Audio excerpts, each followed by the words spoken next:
langsung di nasihat yang pertama ya. Al waktu huwal haya. Waktu adalah kehidupan. Ya, judulnya.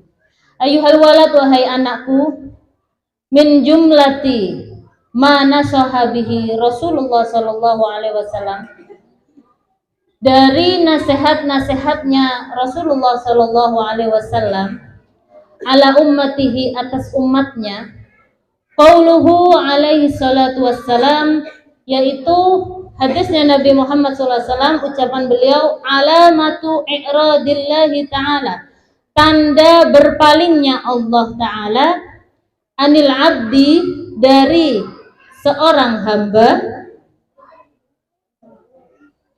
istighaluhu bima la ya'ni, menyibukkannya Allah kepada hamba tersebut atas sesuatu yang tidak bermanfaat.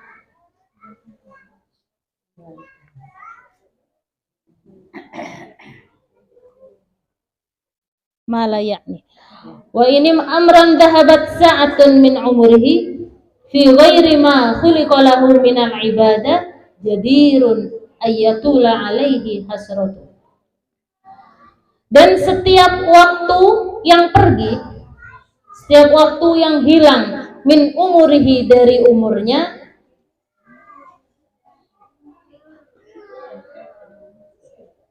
tidak untuk Allah, fi ghairi ma khuliqa lahu, tidak untuk Allah dan tidak untuk ibadah, jadirun, aula jadirun, maka pantas, ayatula alaihi hasratu, maka pantas dia akan sangat menyesal. Selanjutannya, menjawazal arba'ina, barang siapa yang sudah mencapai umur 40 tahun, walam yaghlib khairuhu ala syarrihi, akan tetapi kebaikannya kalah dengan kejelekannya, falyatahajjaz ilan nar, maka bersiaplah menuju neraka. Wa fi hadhihi nasiha kifayatan li ahli ilmi, dan nasihat ini adalah penjagaan untuk ahli ilmi. Nasihat yang pertama, ayyuhal walad, kemarin sudah diterangkan ya kenapa pakai walad, kenapa tidak wahai muridku. Ini yang minta nasihat ini adalah muridnya Imam Ghazali, murid senior ya, murid yang sudah berkhidmah lama kepada beliau, minta nasihat untuk dirinya yang akan dibawa sampai meninggalnya dan membahagiakan di kuburnya, minta seperti itu. Akhirnya Imam Ghazali menuliskan rangkuman ayyuhal walad ini.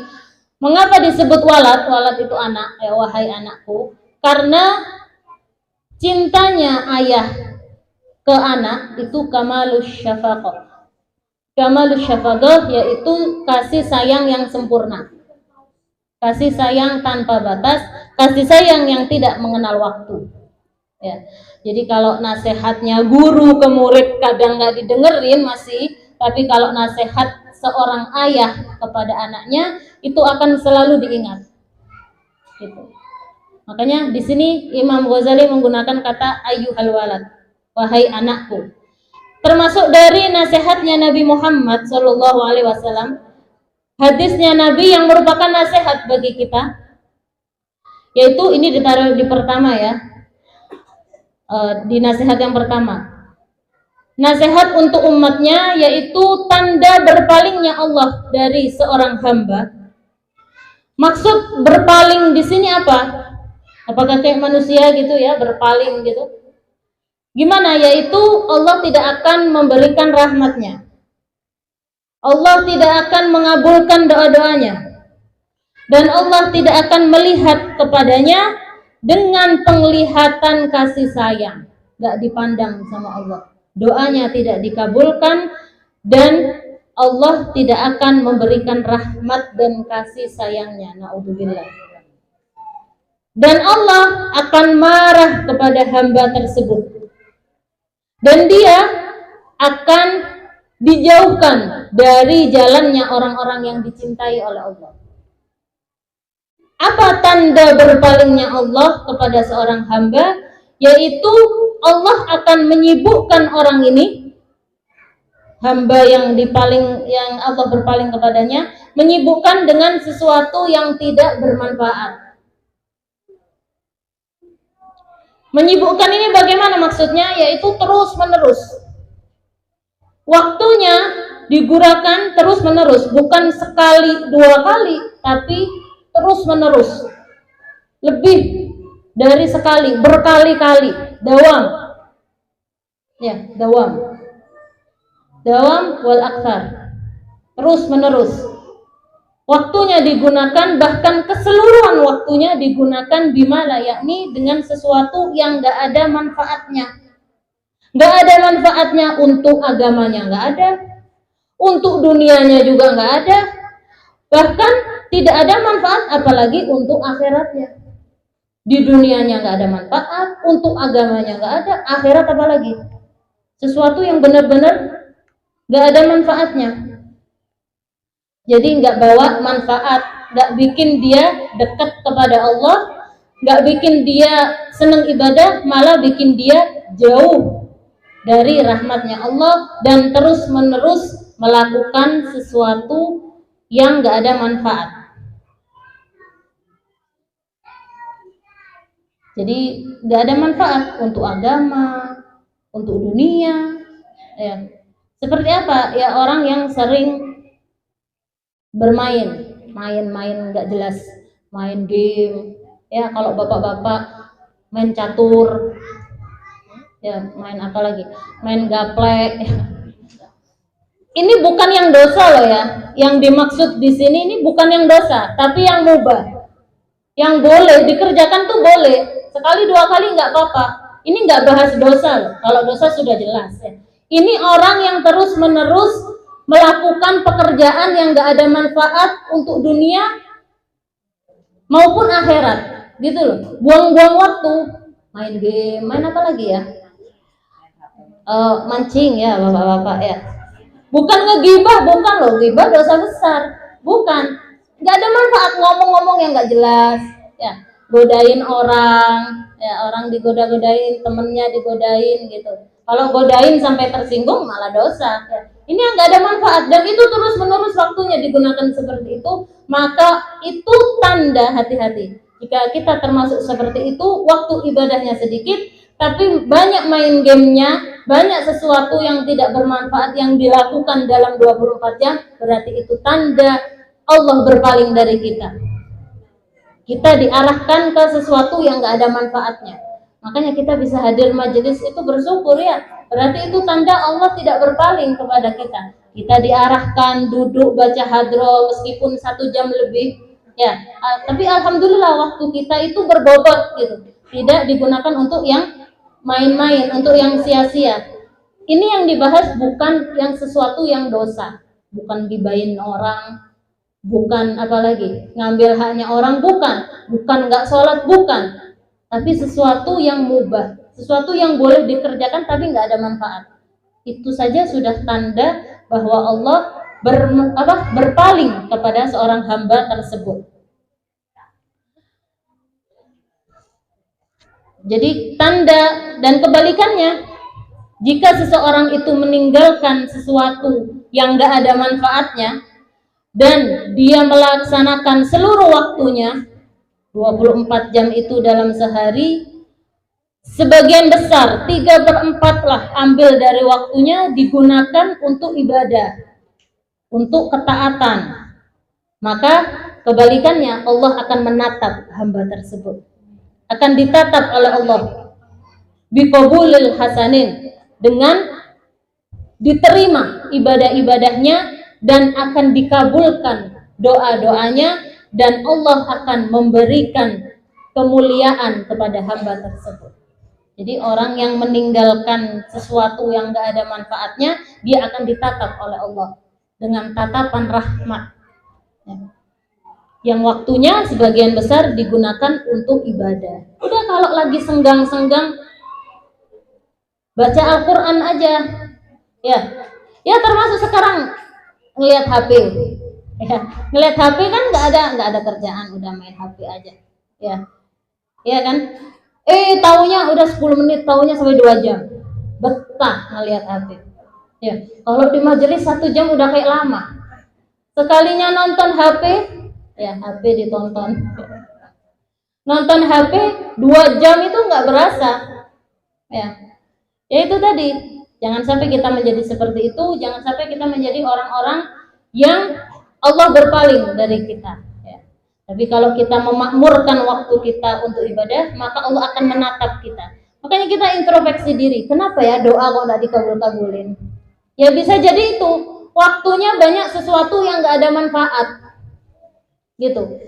Lagi masak misalnya, ya ibu-ibu dengerinnya dangdutan, ya udah ganti sholawat aja, itu bikin masakannya nggak enak. Kalau sambil masak sholawatan itu enak masakannya nanti, meskipun keasinan pasti dipuji sama suaminya, tapi jangan sengaja nanti dikasih garam banyak sengaja. Jadi gunakan waktu itu untuk sesuatu yang ada manfaat, gitu. Memasak itu mulia, ya, pekerjaan yang mulia untuk keluarga, untuk anak. Tapi diselingi dengan sesuatu yang nggak ada manfaat, dangdutan tadi, ya. Maka ganti aja sholawatan, dengerin sholawatan, nggak apa-apa, jangan yang dangdutan. Kemudian lanjutannya, 1 jam saja waktu berlalu dari umur kita, ya, 1 jam saja, sedikit saja dari waktu kita telah berlalu, tidak digunakan untuk ibadah, maka itu adalah sesuatu yang akan menyebabkan penyesalan. Karena Allah sendiri sudah mengatakan, "Wa ma khalaqtul jinna wal insa illa liya'budun." Tidaklah aku menciptakan manusia, jin dan manusia kecuali untuk ibadah. Maka kita ini diciptakan memang untuk ibadah, Bu. Untuk ibadah memang diciptakan. Makanya kita ibadah aja males, iya kan? Sholat males, ibadah yang lain males. Jangankan yang 5 waktu wajib, sunnah aja nggak dikerjain. Sunnah males mengerjainnya, ibadah-ibadah yang lain males, datang ke pengajian males. Padahal kita ini diciptakan untuk ibadah. Jadi kita itu kepingin masuk surga tapi malas ibadah. Itu kita itu. Padahal kita ini diciptakan memang untuk ibadah. Jin, manusia itu diciptakan memang untuk beribadah. Maka pantas jadirun, ya, pantas bahwa dia akan sangat menyesal. Menyesalnya kapan? Mungkin menyesalnya itu bukan di dunia, akan tetapi nanti ketika di akhirat. Menyesalnya itu nanti, waktu yang berlalu yang digunakan untuk sesuatu yang nggak ada manfaatnya. Ini tidak bahas dosa, apalagi yang orang yang melakukan waktunya untuk maksiat, ya. Ini untuk yang nggak ada manfaatnya saja, maka dia akan menyesal nanti di akhirat. Bahkan diriwayatkan dalam hadis sahih, tidak ada penyesalan terbesar seseorang ahli jannah, seseorang yang sudah masuk surga, penyesalan terbesarnya itu adalah waktu-waktu mereka yang berlalu dan tidak dibuat untuk ingat kepada Allah. Ini ahlul jannah, ya, orang yang sudah masuk surga nanti bakal nyesel, nyesel yang sangat besar, penyesalan terbesar, penyesalan yang sangat dalam. Karena apa? Ternyata karena waktu yang berlalu semasa di dunia digunakan bukan untuk ingat kepada Allah, bukan untuk berzikir, ya, tapi malah nyanyi-nyanyi nggak jelas.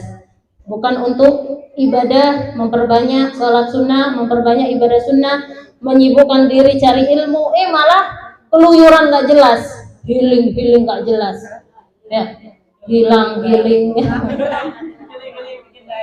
Padahal healing terbaik adalah duduk di majelis ilmu, di majelis taklim, udah terbaik, itu sudah healing yang paling baik. Ibaratnya hatinya itu di dicas, ya, yang asalnya imannya 0%, full langsung pulang. Makanya tapi udah full kayak gitu pulang jangan bikin dosa, Ya, ulang bikin dosa. Ini sekarang banyak ya kasus ya. Ya nanti aja. Kita omongkan nanti. Ini direkam soalnya, nanti di-cut ya. Direkam nanti di-share di YouTube saya. Alhamdulillah ada YouTube. Sudah 8 hari ya. Jadi yang mau lihat kajian-kajian boleh ya, karena nggak bisa ikut boleh lihat di YouTube. Cari aja Ustazah Hania Haddar nanti keluar. Ya. Jangan lupa di-subscribe ya. Di-like, share, and comment ya. Gak apa-apa, itu bagian dari dakwah. Kan dakwah nggak harus berceramah ya. Dakwah itu bisa dengan kita men-share kajian, itu dakwah. Nggak harus ceramah ya. Kalau dakwah hanya ceramah sempit maknanya. Hanya ustadz saja yang bisa ceramah. Karena ceramah harus atas dasar ilmu. Nggak ceramah nggak ada ilmu ya, menyesatkan akhirnya. Makanya dakwah itu adalah mengajak orang yang asalnya lupa menjadi ingat kepada Allah, yang asalnya jauh menjadi dekat dengan Allah. Itu dakwah. Kita lanjutkan. Jadi penyesalan terbesar penghuni surga nanti ketika di akhirat adalah waktu-waktu yang berlalu tidak digunakan untuk ingat kepada Allah. Ini sudah masuk surga masih menyesal ya. Kemudian barang siapa yang telah melewati umur 40 tahun ya, insya Allah di sini banyak. Oh belum, 17 tahun semua di sini. Apa namanya? 17 ya, Sweet 17. Kayak merek itu apa? Minyak wangi ya. Barang siapa yang melewati usia 40 tahun, akan tetapi kejelekannya masih lebih unggul daripada kebaikannya, maka siap-siap masuk neraka. Ini Imam Ghazali ya yang ngomong, bukan saya. Jadi kebaikannya sedikit, umur 40 masih suka gak jelas kelakuannya. Harusnya orang itu penentuannya di usia 40 tahun. Penentuannya. Kalau dari mudanya rajin ibadah, senang majelis ilmu, senang cari ilmu, usia 40 akan lebih tambah lagi ibadahnya, semangatnya cari ilmu lebih tambah lagi. Makanya kadang kita lihat nenek-nenek yang ada di majelis ilmu ya, kadang kalau kajian saya nenek-neneknya juga banyak. Itu kenapa? Itu dari mudanya sudah senang hadir pengajian. Kadang nenek-nenek bangun tahajud ya, kadang sholat sampai berrokaat-rokaat ya, banyak rokaat, baca Al-Quran kuat. Itu dari mudanya sudah terbiasa. 40 tahun lebih nambah lagi kualitas ibadahnya, kualitasnya itu lebih bernambah. Dan orang yang dari mudanya sudah seneng gak jelas, keluyuran ya, itu hilang-hiling gak jelas itu ya, sukanya kemana-mana keliling-keliling ini. Kau majelis taklim gak suka, sholawatan gak suka, sukanya lagu rock itu loh, rock yang dipakai itu sukanya. Usia 40 lebih parah lagi, udah lupa usia, sudah ngerasa 17 terus itu tadi ya usianya. Penentuannya itu di usia 40 tahun. Jadi usia 40 tahun lagu rock tadi. Usia 40 tahun, kebaikannya sedikit masih ya, padahal hartanya banyak, tapi tidak suka sedekah misalnya. Ibadah jarang dikerjakan, kejelekannya banyak, masih suka ngomongin orang, masih suka ngambil haknya orang, yang haram masih dimakan, masih melaksanakan dosa-dosa yang kecil maupun yang besar. Dosa kecil iya dikerjakan, dosa besar juga iya, riba dimakan, yang penting kaya ya, mau uang dari mana terserah ya.